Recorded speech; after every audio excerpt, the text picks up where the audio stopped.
कहते हैं कि जैसी करनी वैसी भरनी।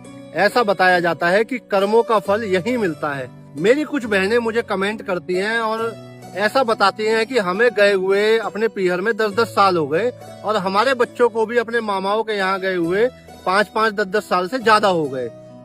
अब आप इसको कर्मों का फल नहीं कहेंगे तो क्या कहेंगे? वो मामा कितने अभागे होते हैं, कितने घटिया होते हैं और कितने नीच होते हैं, जिनकी बहनें, जिनके भांजे भांजी उनकी चौखट तक पहुंच नहीं पा रहे। अब ये उनके कर्मों की सजा ही तो है। जिस घर में बहन बेटी का आगमन ना हो, क्या आप उसे घर मानते हैं? मैं तो उस घर को नरक का वास मानता हूँ।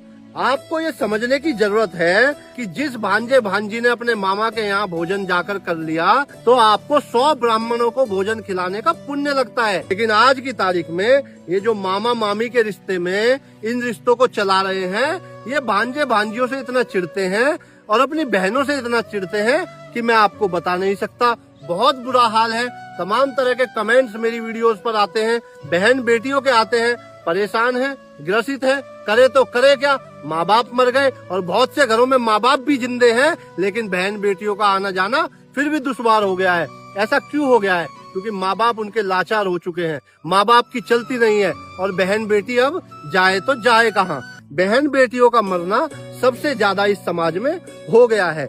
आपके घर की चौखट सूनी है। अगर आपकी बहन बेटी आपके घर नहीं आ रही है ना, तो आप ये समझ लीजिए कि आप कोई अच्छे इंसान नहीं है। आपकी समाज में कोई पूछ नहीं है। आप तमाम तरह के रिश्ते चाहे बना लो इस समाज में, लोगों को ये दिखाने की कोशिश करो कि मेरी बहन तो बहुत बुरी है। 10 लोगों में चाहे ये बात आप बोलो कि मेरी बहन बहुत बुरी है, कोई विश्वास नहीं करेगा। जो भी बहन बेटियों पर लांछन लगाते हैं और जो लोग उन बातों को सुन रहे होते हैं आपके द्वारा, जो आप दूसरे लोगों को बताते हो, वो लोग पीठ पीछे आपकी बुराई करते हैं। जो इंसान अपने खून के रिश्तों का सगा नहीं हुआ, वो बाहर के रिश्तों का क्या सगा होगा? ज्यादा समय नहीं जाएगा, 5-10 साल, 15 साल मैक्सिमम इतने जाएंगे। आप देख लेना उस भाई का क्या हाल होगा। और उसका हाल ऐसा नहीं होगा, उसका हाल उसके खुद के बच्चे ऐसा कर देंगे कि आप लोग शांति से बैठकर देखना। उस समय भी उन बहनों को फिर दुख होगा कि मेरे भाई के साथ ऐसा हो रहा है, क्योंकि बहन और माँ ये ममतामयी होती है। भाई जो है आज की तारीख में राक्षस बन चुके हैं, नरभक्षी बन चुके हैं और खर्चा करने से डरते हैं। सीधी बात ये है, आपको स्पष्ट बता देना चाहता हूँ, बहन बेटियों से जो भाइयों की दूरी बनी है वो खर्चे को लेकर बनी है।